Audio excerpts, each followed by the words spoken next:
Ce soir, aux Nouvelles nationales d'APTN. Les gens croient en l'avenir de notre nation puis croient que ces argents-là doivent servir pour les prochaines générations aussi. Le fédéral a annoncé une entente conclue avec la nation Huron-Wendat de 149 millions de dollars. Le tueur en série Robert Pickton a été transporté à l'hôpital après une agression majeure à la prison de haute sécurité de Port-Cartier. Des enjeux autochtones dans le prochain Bon Cop, Bad Cop pour une série qui sera diffusée sur Crave. Koué, bonjour. Je m'appelle Kijate Alexandra Veillette-Chizo. Je remplace Shushan Bacon cette semaine. Et je vous souhaite la bienvenue aux Nouvelles nationales d'APTN. Le 16 mai dernier, le gouvernement fédéral a annoncé une entente conclue avec la nation Huron-Wendat de 149 millions de dollars pour réparer les torts que la vente illégale de leurs terres, la réserve faunique de Rockmont, a causé à la nation. Voici ce que j'ai préparé pour vous. Je salue la sagesse des membres de la nation Huron-Wendat qui ont décidé de voter pour la proposition qu'on leur a faite. Puis à 88 je pense que le message est clair. Les gens croient en l'avenir de notre nation puis croient que ces argents-là doivent servir pour les prochaines générations aussi. Après 10 ans de négociations, le gouvernement fédéral et la nation Huron-Wendat ont signé une entente de règlement sur la revendication de la réserve Roquemont. 149 millions de dollars et une acquisition possible de jusqu'à 9 600 acres de terre. Ça constitue un jalon important sur la voie de la réconciliation entre le gouvernement du Canada et la nation Huron-Wendat. Aussi un premier pas dans le renouvellement de nos relations de nation à nation. Le grand chef Rémi Vincent a été élu en 2020. Une de ses priorités était la négociation de cette revendication. J'étais très à l'aise de la présenter à ma population. C'est important pour nous de bien régler les revendications particulières. Donc, c'est certain qu'on souhaite régler plus de revendications particulières et à un rythme raisonnable. Mais au final, c'est important que la Première Nation qui vient de régler une revendication particulière avec le Canada se sente bien, soit satisfait du résultat. Avec une équipe juridique et des négociateurs, la nation Huron-Wendat est arrivée à une entente avec le gouvernement qui correspondait mieux à la perte que la nation a subie. En 1904, la réserve de Roquemont a été vendue pour 7 501 $. La vente s'était faite illégalement parce que le référendum n'était pas valable. Les négociations ont donc porté sur la compensation de la perte de jouissance de la nation. Le volume forestier qui a été exploité pendant toutes ces années-là sur le territoire, parce que c'est un territoire forestier, il y a eu un peu de perte aussi faunique. Le dépôt du montant devrait normalement être fait cette semaine, selon le grand chef, dans le compte de la fiducie de Roquemont. Donc, c'est complètement indépendant du Conseil de la nation Huron-Wendat. Il mentionne aussi que ce sont les projets communautaires qu'ils mettront de l'avant. Par exemple, des projets de prêt en habitation ou d'énergie éolienne. Ça, c'est des projets qui pourraient être extrêmement intéressants, qui sont porteurs pour la nation, sont porteurs pour les membres, sont porteurs pour le futur. En plus de recevoir un montant de 149 millions de dollars, il sera possible aussi d'acquérir des terres de gré à gré. Donc ça, c'est-à-dire que la nation Huron-Wendat peut acheter des terres de personnes qui sont disposées à les vendre et ensuite demander à ce que ces terres soient mises de côté en tant que réserve. Ce qui est bien accueilli aussi par le grand chef et qui permettrait, selon lui, d'agrandir la communauté. Parce qu'il n'y a pas de place. Là. On a 1100 membres de notre communauté qui attendent sur une liste pour venir rester sur notre communauté. Et on n'a pas d'endroit pour les loger. Le grand chef Rémi Vincent souhaite que ce dossier demeure porteur pour la nation et les prochaines générations. Kijate Alexandra Veillette-Chizo, Nouvelles nationales d'APTN, Montréal. Le tueur en série condamné Robert Pickton a été transporté à l'hôpital après une agression majeure à la prison de haute sécurité de Port-Cartier. La Sûreté du Québec a confirmé la semaine dernière. En milieu de semaine, un porte-parole de la SQ a déclaré que Pickton était dans un coma artificiel. Les médecins essaieront de le réveiller dans les prochains jours pour voir s'il peut survivre par ses propres moyens. La SQ avait déclaré que Pickton était dans un état critique après l'attaque du 19 mai. À la suite de l'attaque, le Service correctionnel Canada a déclaré que l'agresseur avait été identifié et que des mesures appropriées avaient été prises. Bien que Picton ait été reconnu coupable de 6 chefs d'accusation de meurtre au second degré et condamné à la prison à vie en 2007, il est soupçonné d'avoir tué des dizaines de femmes autochtones. He deserves to go out in a body bag. The families are never ever gonna receive the justice that I believe that was taken from them. I think about the other women. There was 33 women, and there's no justice. So today, he's not even part of my equation today. Nous vous invitons à nous suivre sur les réseaux sociaux. Vos commentaires, suggestions et questions sont les bienvenus. Pour nous joindre par courriel, l'adresse est le info, nouvelles au pluriel, @aptn.ca. Retrouvez-nous sur Facebook au @nouvelles au pluriel APTN en un mot et sur X au @nouvelles au pluriel APTN. Pour les amateurs des deux films Bon Cop, Bad Cop, vous serez heureux d'apprendre que le duo de policiers reviendra dans une série présentée sur Crave. Un troisième policier provenant d'une des communautés autochtones s'ajoutera au duo pour aborder les différences et les similitudes qui constituent la population canadienne. L'équipe de tournage a rendu visite au chef de l'Assemblée des Premières Nations, Québec-Labrador. Shushan Bacon était là pour parler avec les deux vedettes. À sa façon, le porte-voix là, de la réalité que vous représentez, je reconnais Quentin Kondo. Des invités spéciaux à l'ordre du jour lors de la dernière Assemblée des chefs des Premières Nations Québec-Labrador. Je suis là avec mes amis aujourd'hui, Patrick Huard, Annick Jean. Puis on est en train de travailler sur une série qui va sortir sur Crave. Vous connaissez les films Bon Cop, Bad Cop? Tu pourras observer mes méthodes. Peut-être que tu apprendras quelque chose. Bon Cop, Bad Cop. Quentin Kondo, Mi'kmaq de Gaskapédiac, participe à l'écriture du projet. We're going to be having a mock-up of the AFNQL meetings. Avec l'équipe de tournage, ils se sont présentés à l'Assemblée pour observer et étudier l'institution. Si ça vous tente de venir vous-même vous incarner dans cette scène, vous êtes les bienvenus. Car ils veulent le reproduire dans la 3e épisode de la série. Et là, j'ai réalisé que j'avais pas mis toutes les cultures canadiennes, en blanc que je suis. Puisque la série abordera les enjeux autochtones avec l'ajout d'un 3e policier provenant d'une des communautés autochtones au Québec. Obviously, it's comedy and action, but it's done in good taste, and I just wanted to make sure that everybody is aware of that. There'll be nothing there to dishonor any of our nations or make us look foolish, that's certain. It's there to make sure that we look strong, and because we are. Patrick Huard, acteur, scénariste et producteur de Bon Cop, Bad Cop, affirme qu'il a choisi le format d'une série pour raconter cette histoire afin d'atteindre le plus de monde possible. Comme groupe, on peut parler de nos différences, mais si tu prends deux individus puis qui sont pognés ensemble dans un ascenseur, ils vont chercher ce qu'ils ont en commun. Et c'est exactement ce qu'on a envie de faire avec la série. De plus, Huard se confie aussi que plus il écrivait, moins il en savait sur le sujet. Et là, ce que tu commences à découvrir au fur et à mesure, c'est les points communs. Et avec les Québécois, entre autres, on a tellement de points communs. Je regardais les premiers points à l'ordre du jour aujourd'hui. On parle de respect de la langue, d'autodétermination. C'est les mêmes combats que les francophones ont eus depuis des années. Annick Jean sera la réalisatrice du 3e épisode qui va aborder l'Assemblée des chefs des Premières Nations Québec-Labrador. Patrick, quand il écrivait l'histoire, il dit « T'aimerais ça réaliser un des épisodes? » Puis moi, j'ai dit « Ben oui. » Puis ça donne que c'est l'épisode avec Wendake, Gaskapédiac. Fait que c'est tout. Je suis tellement contente parce que moi, j'étais une amie de longue date de Quentin, puis il m'a vraiment ouvert dès que mon adolescence sur la culture autochtone. Pour Quentin Kondo, raconter cette histoire, surtout avec humour, est un puissant vecteur pour communiquer les différences entre les cultures. Addressing those issues in a way that people need to hear it. I don't generally carry my tongue in my pocket. I'm very outspoken, and I plan on bringing that to the writer's table as well.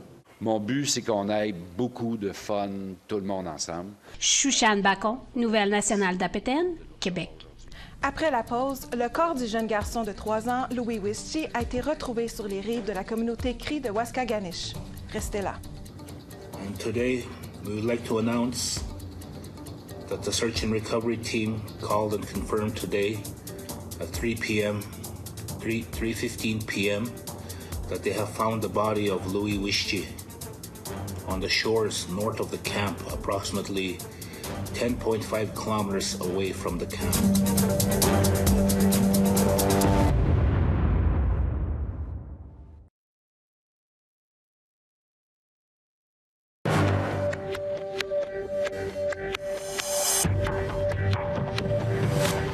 Re-bienvenue.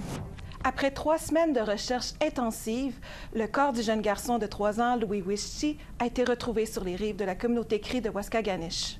Le 1er mai, la famille Wischi a signalé la disparition de l'enfant de leur camp de chasse à l'oie, situé à 17 km à l'ouest de Waskaganish. La population s'était immédiatement mobilisée pour retrouver le jeune garçon. Plusieurs membres des communautés Cri voisines se seraient rajoutés aux volontaires locaux. Les forces policières locales ont aussi aidé à la recherche, en plus de certaines personnes qui seraient venues du Manitoba. Jeudi passé, dans une mise à jour de la page Facebook de la communauté, Ryan Earless, le directeur des services communautaires, précise que Louis aurait été retrouvé. Earless remercie toutes les personnes ayant aidé à la recherche. The search lasted for 22 days. And today, we would like to announce that the search and recovery team called and confirmed today at 3:15 p.m. that they have found the body of Louis Wischi on the shores north of the camp, approximately 10.5 kilometers away from the camp. Les Jeux interscolaires du Conseil en éducation des Premières Nations ont eu lieu du 23 mai au 26 mai 2024. Où les jeunes du primaire et du secondaire provenant de différentes Premières Nations à travers le Québec se sont réunis au pavillon de sport de l'Université Laval. Du basket. Et je fais 4 fois 100 mètres. Puis je fais lancer du poids, puis saut à longueur. Malgré la pression des compétitions et sous un soleil très chaud au stade TELUS, les jeunes âgés de 10 à 18 ans étaient fébriles. Les participants se sont rencontrés dans plusieurs disciplines telles que le hockey cosum, le basketball, le volleyball et l'athlétisme. Selon David Gill, coordonnateur des Jeux interscolaires du CEPN, l'événement est un franc succès. On a 36 délégations. Ce qu'on appelle une délégation, des fois c'est une école, des fois c'est une communauté, parce qu'il y a des communautés qui ont 2 écoles, il y en a qui n'ont pas d'école. Fait que 36 délégations au total. Au niveau du nombre de participants, je crois qu'on est juste en dessous de 1200, parce qu'il y a certaines communautés, entre autres une qui a été poignée dans une tempête de neige, qui n'a pas été capable de descendre, fait qu'on les attend pour demain. Au cours des dernières semaines, plusieurs communautés du Nord ont été touchées par des pannes d'Internet causées par des feux de forêt en Colombie-Britannique et dans les territoires du Nord-Ouest. Même s'il est loin des feux, le Yukon s'est retrouvé sans Internet pendant 24 heures consécutives. Comme l'explique Sarah Connors, cela soulève des inquiétudes au sujet de la connectivité dans un contexte des feux de forêt.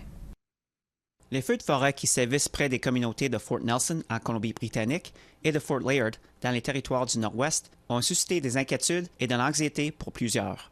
Récemment, les feux ont traversé 2 lignes de communication en fibre optique à Fort Nelson et dans le sud-ouest des territoires du Nord-Ouest, causant des pannes d'Internet partout dans le Nord, y compris au Yukon. La panne a duré environ 24 heures. A perfect storm of situations happened for this major of an outage in northern Canada. L'exploitant de télécommunications Northwestel affirme qu'il dispose de 2 câbles optiques distincts pour desservir le nord du Canada. Mais les 2 ont été touchés à quelques heures d'intervalle. If they would have happened like a day apart or several more hours apart, we wouldn't have been in the situation we were. Our whole society is dependent on technology in these times. Sean Smith, chef de la Première Nation Kwanlundun à Whitehorse, affirme que des membres du personnel et les agents de sécurité communautaire ont fait du porte-à-porte auprès des citoyens. Bien qu'aucun problème majeur ne soit survenu à la suite de la panne, il n'élimine pas la possibilité que d'autres urgences surviennent cet été. Smith affirme que les effets des changements climatiques ont créé une nouvelle réalité pour les communautés du Nord et qu'il est temps de planifier en vue d'un climat d'incertitude continu.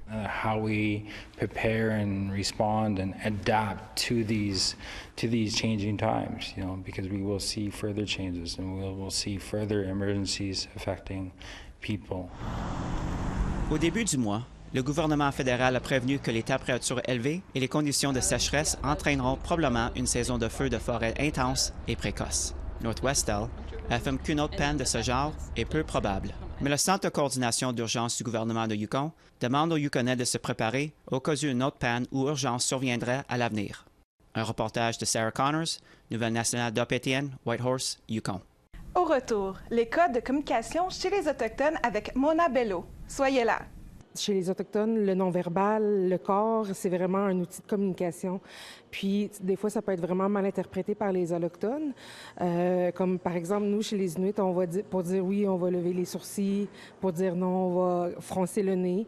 Donc, des fois, les gens vont dire, quand ils savent pas ça, ils peuvent dire « Mais tu m'as pas répondu ».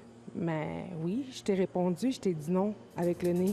C'est pas parce que j'ai pas utilisé des mots que j'ai pas communiqué avec toi.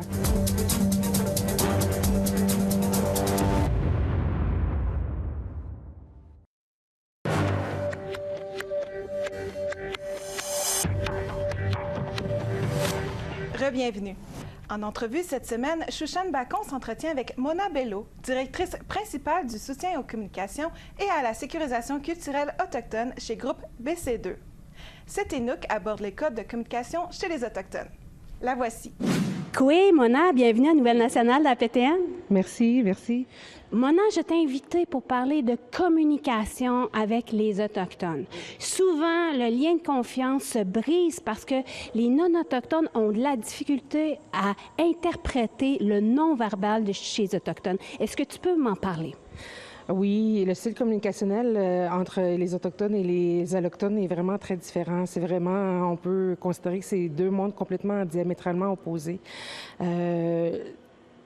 Chez les Autochtones, le non-verbal, le corps, c'est vraiment un outil de communication. Puis, des fois, ça peut être vraiment mal interprété par les Allochtones. Comme, par exemple, nous, chez les Inuits, on va dire, pour dire oui, on va lever les sourcils. Pour dire non, on va froncer le nez.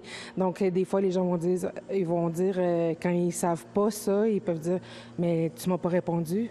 Mais oui, je t'ai répondu, je t'ai dit non avec le nez. C'est pas parce que j'ai pas utilisé des mots que j'ai pas communiqué avec toi. Donc, quand les Allochtones ne savent pas ce genre de choses-là, c'est sûr que ça peut créer un peu des situations inconfortables parce que c'est vraiment une méconnaissance de notre style communicationnel.